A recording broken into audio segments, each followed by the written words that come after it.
சென்னை தாம்பரம் அடுத்த மாடம்பாக்கம் அருள்மிகு ஸ்ரீ தேனுகாம்பாள் உடனுரை ஸ்ரீ தேனுபுரீஸ்வரர் திருக்கோவிலில் பிரம்ம உற்சவத்தின் முக்கிய நிகழ்வான திருத்தேரோட்டம் இன்று கோலாகலமாக நடைபெற்றது.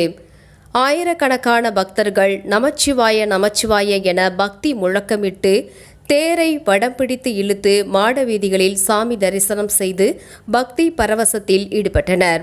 முன்னதாக தமிழக மனிதவள மேம்பாட்டுத்துறை அமைச்சர் கில்லி சரத்குமார் திருத்தேரை வடம் பிடித்து இழுத்து விழாவை துவக்கி வைத்தார்.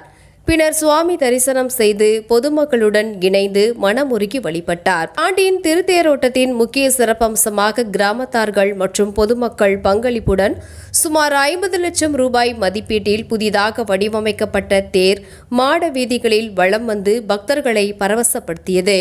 மேலும் சந்திரசேகரர் அலங்கரிக்கப்பட்ட திருத்தேரில் எழுந்தருளி வீதி உலா வந்து பக்தர்களுக்கு அருள் பாலித்தார்.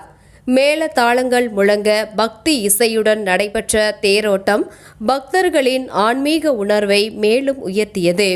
1000 ஆண்டுகளுக்கு மேல் பழமை வாய்ந்த இந்த தேனுபுரீஸ்வரர் திருத்தலத்தில் நடைபெறும் பிரம்ம உற்சவ விழா ஒவ்வொரு ஆண்டும் சிறப்பாக நடைபெற்று வருகின்றது.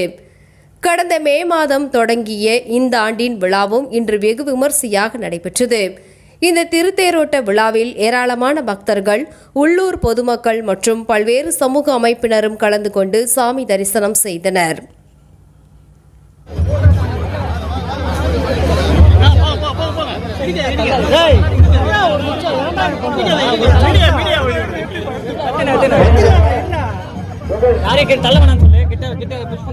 அமைச்சர் இங்க பாருங்க. அமைச்சர்